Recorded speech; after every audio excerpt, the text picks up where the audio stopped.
नमस्कार दोस्तों, मैं हूं श्रीकांत और आज हम जानेंगे फ्यूचर इंडेफिनिट टेंस के इंट्रोगेटिव सेंटेंस के बारे में। फ्यूचर इंडेफिनिट टेंस की पहचान, अफर्मेटिव सेंटेंस, नेगेटिव सेंटेंस, इनके बारे में हम पहले ही आपको बता चुके हैं। आज हम इंट्रोगेटिव को समझेंगे।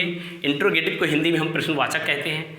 जो हमारा इंट्रोगेटिव सेंटेंस होता है वो दो तरीके से बनाया जाता है। एक होता है यस नो टाइप और दूसरा होता है WH type. Yes no type में क्या होता है, जब आपसे कोई प्रश्न करता है तो सिर्फ आप उत्तर हाँ या ना में देते हैं।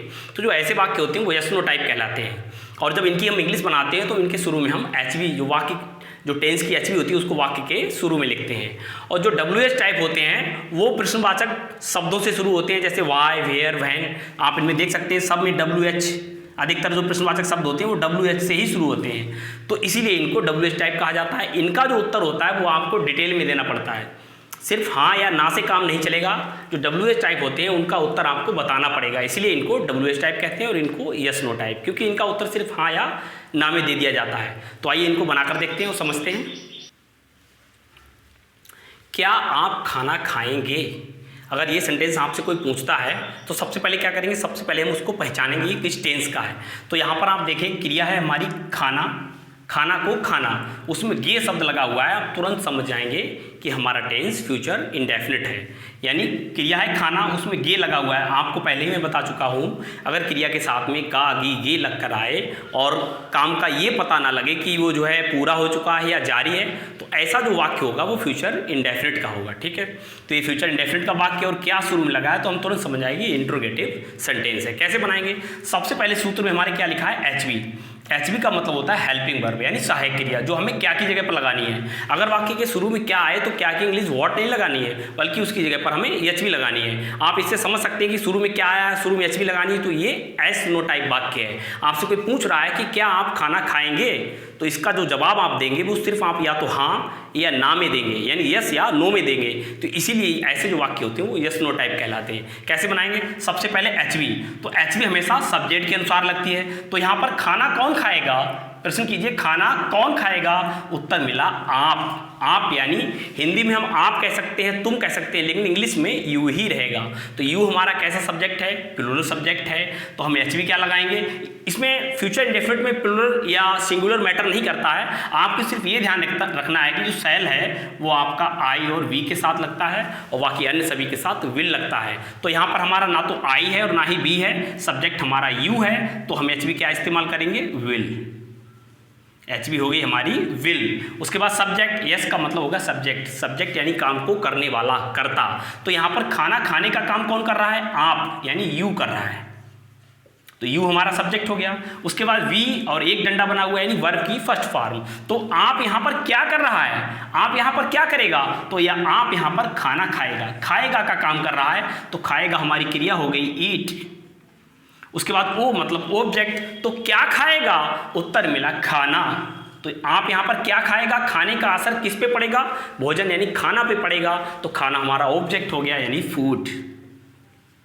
और लास्ट में क्वेश्चन मार्क, हमारा वाक्य बनकर रेडी हो गया, विल यू ईट फूड, क्या आप खाना खाएंगे।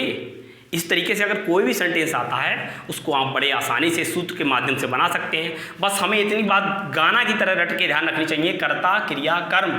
अगर वाक्य हमारा प्रश्नवाचक है तो सहायक क्रिया यहाँ पर लगती है, उसको उठाकर आप शुरू में लगा देंगे। जो वाक्य क्या से शुरू होंगे उनकी HV शुरू में, फिर कर्ता, फिर क्रिया, फिर कर्म, लास्ट में क्वेश्चन मार्क। बहुत ही आसान है ऐसे वाक्यों को बनाना। आई होप आप समझ गए होंगे। दूसरा आप WH टाइप आपको बनाकर दिखाते हैं। तुम मुझे कहाँ मिलोगे, ये दोस्तों WH टाइप है, क्योंकि इसका उत्तर आपको डिटेल में बताना पड़ेगा कि हाँ मैं फलाना जगह मिलूंगा।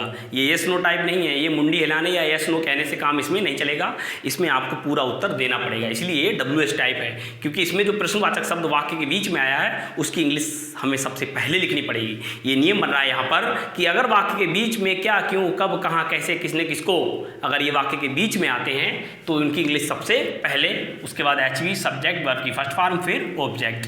पिछले वाले सूत्र से इसमें क्या अंतर है, बस इतना सा ही अंतर है कि इसमें सिर्फ प्रश्नवाचक शब्द शुरू में बढ़ गया है, उसमें प्रश्नवाचक शब्द नहीं दिया हुआ था। तो इसको कैसे बनाएंगे, सबसे पहले हम वाक्य को पहचानेंगे। पहचान हमारी देखिए गे, अगर वाक्य के अंत में, क्रियाओं के अंत में गा गी गे लग कर आता है तो आप तुरंत समझ जाएं कि वो फ्यूचर इंडेफिनिट का वाक्य है। और कहाँ लगा हुआ है तो इंट्रोगेटिव सेंटेंस है। कैसे बनाएंगे? सबसे पहले सूत्र में दिया है मैंने QW, Q का मतलब क्वेश्चन, W का मतलब वर्ड, यानी प्रश्नवाचक शब्द। तो यहाँ पर प्रश्नवाचक शब्द कौन सा है? कहाँ। तो कहाँ की इंग्लिश सबसे पहले वेयर। उसके बाद HV हमेशा सब्जेक्ट के अनुसार आती है। तो यहाँ पर कौन मिलेगा? यहाँ पर मिलने का काम कौन कर रहा है? यहाँ पर मिलने का काम तुम कर रहा है, तुम मिलोगे मुझसे। तो यहाँ पर तुम मिलने का काम कर रहा है, तुम सब्जेक्ट है, आई वी नहीं है, तो HV जाहिर सी बात है हम विल लगाएंगे। अगर आई और वी होता तो हम सेल लगाते। उसके बाद हमारा सब्जेक्ट हम आपको बता ही चुके, तुम यानी यू। उसके बाद वर्ब की फर्स्ट फॉर्म, तुम यहाँ पर मिलने का काम कर रहा है यानी मीट। उसके बाद ऑब्जेक्ट, तो यहाँ पर तुम मिलेगा किससे? तुम यहाँ पर मुझे से मिलेगा, तो मुझे से मिलेगा, मुझे हमारा ऑब्जेक्ट हो गया मी। उसके सबसे बाद में क्वेश्चन मार्क, यानी सबसे पहले क्वेश्चन वर्ड, फिर HV, फिर सब्जेक्ट, फिर वर्ब की फर्स्ट फॉर्म, फिर ऑब्जेक्ट। सब्जेक्ट कैसे पहचानेंगे? क्रिया से क्वेश्चन कीजिए कि यहाँ पर कौन मिलेगा? तुम मिलेगा, तुरंत पता लग गया तुम हमारा सब्जेक्ट है। तुम यहाँ पर क्या करेगा? मिलेगा हमारी क्रिया हो गई। किससे मिलेगा? मुझसे मिलेगा, तो मुझे यानी मी ऑब्जेक्ट हो गया। आई होप ये सूत्र प्रयोग करके आप बड़े ही आसानी से कोई भी वाक्य आ जाए उनकी धज्जियाँ उड़ा देंगे। आई होप आज के सारे वाक्य आपको समझ में आए होंगे। वीडियो अच्छी लगी हो तो लाइक करें, चैनल को सब्सक्राइब करें, शेयर करें अपने दोस्तों में, और ऐसी ही रोचक वीडियो पाने के लिए, हमें प्रेरित करने के लिए हमारे चैनल को सब्सक्राइब जरूर करें। तो मिलते हैं अगली वीडियो में, तब तक के लिए keep watching my channel, get knowledge. Bye bye, जय हिंद।